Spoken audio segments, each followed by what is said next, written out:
Welcome to my YouTube channel. વિદ્યાર્થી મિત્રો, આજે આપણે ધોરણ 6 વિભાગ સીમાં દાખલા નંબર 14થી એના પછીના જે દાખલા છે એના વિશે જોઈશું. જો હજી સુધી તમે આ ચેનલને લાઇક અને સબસ્ક્રાઈબ ના કર્યું હોય તો કરી દેજો. Thank you. નીચેની આકૃતિનો ઉપયોગ કરી પછી કીધું છે 5 બિંદુઓ લખવાના છે. હવે આકૃતિમાં બિંદુઓ જ્યાં જ્યાં પોઈન્ટ દેખાય એ બધા શું થયા? એના બિંદુઓ. તો ચલો, પહેલો કોના ઉપર પોઈન્ટ છે? બી. તો લખવાનું બી, પછી ઓ, પછી સી, પછી ઈ અને પછી ડી. થઈ ગયા 5 બિંદુઓ. હવે કીધી છે રેખા. તો જો રેખા એક જ છે. કઈ છે? આ બી અને ડી. તો અહીંયા રેખા બી ડી. પછી કીધું છે 4 કિરણ. તો કિરણ કેવું હોય? એક બાજુ આવું હોય ને બીજી બાજુ આવું એરો હોય. તો જે અહીંયા છે તો કયું કિરણ થયું? ઓ બી.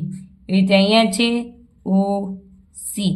એ રીતે ઓ ડી થાય, ઓ ડી.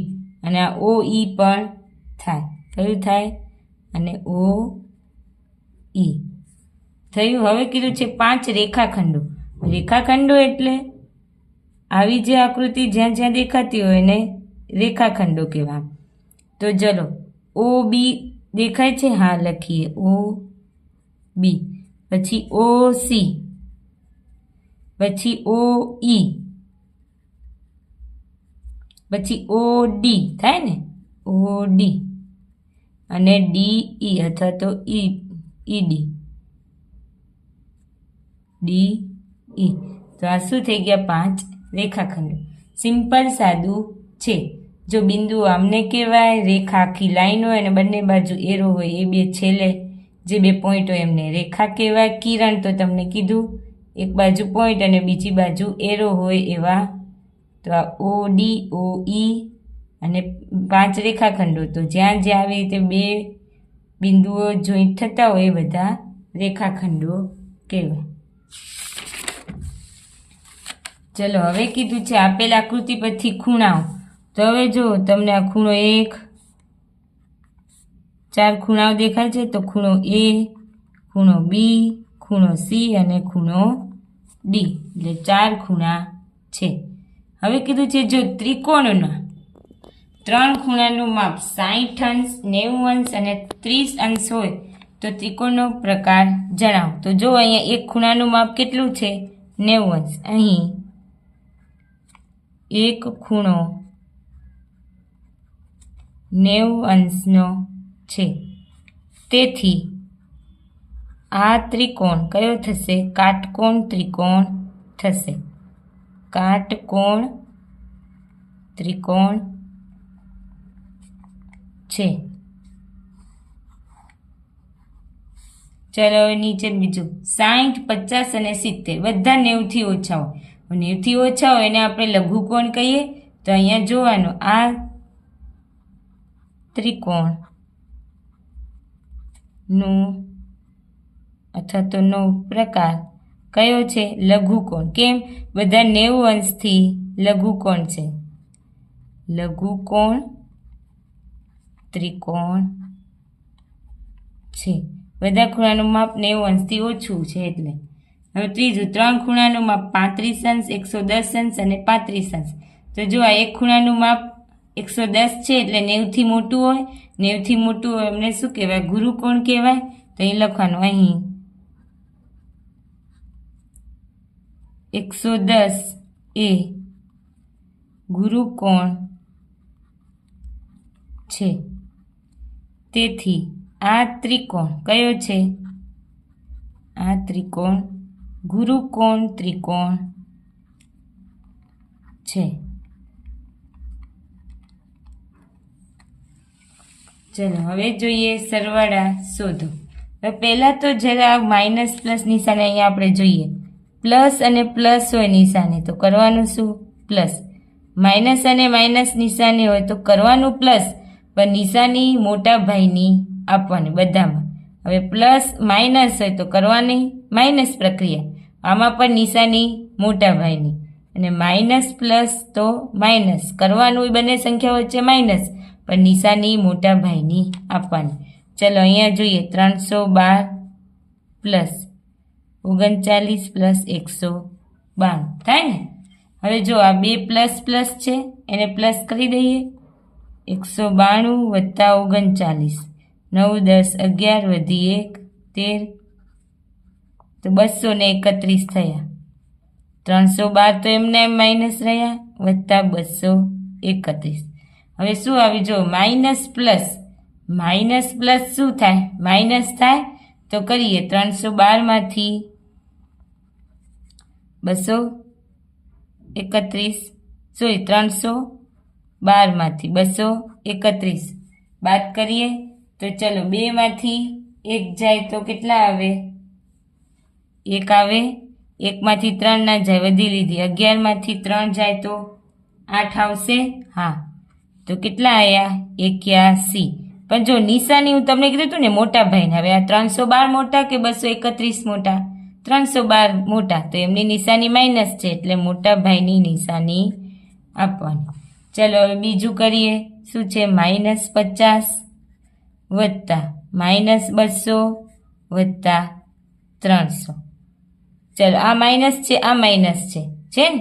તો માઇનસ માઇનસ શું થઈ જાય? અહીંયા પણ પ્લસ માઇનસ થઈ જાય. -50 -200 પ્લસ 300. કેમ?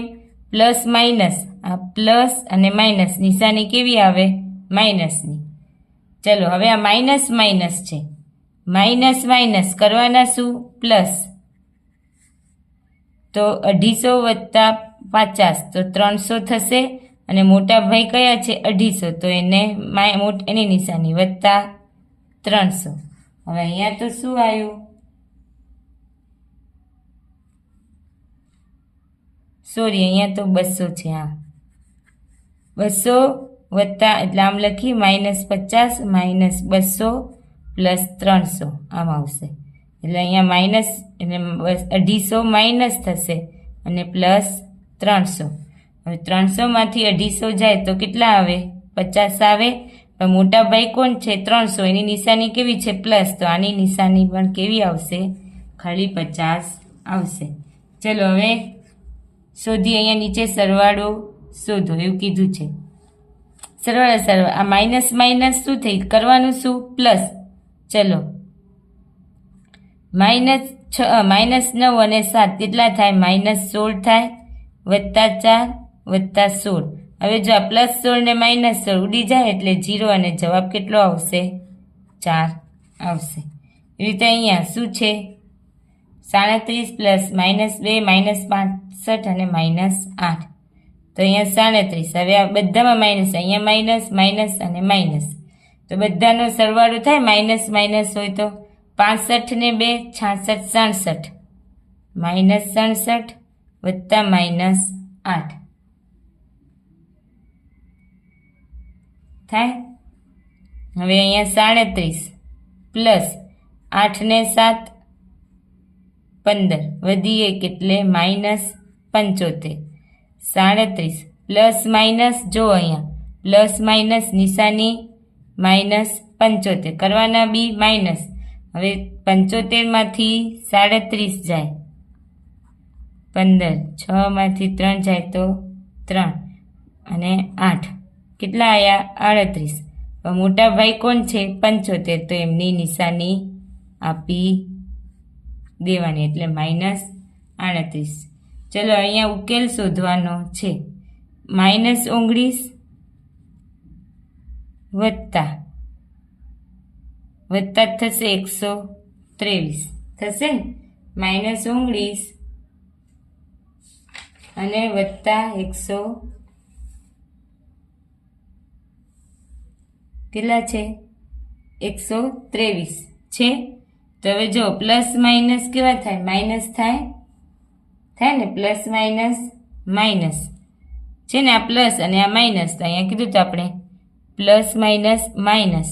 તો આપણે કરીએ 123 -19 13, અહીંયા 1 0 અને અહીંયા આવશે 8 થાય ને? 9 10 11 12 13, 4 આવશે. કેટલા આવશે? 4.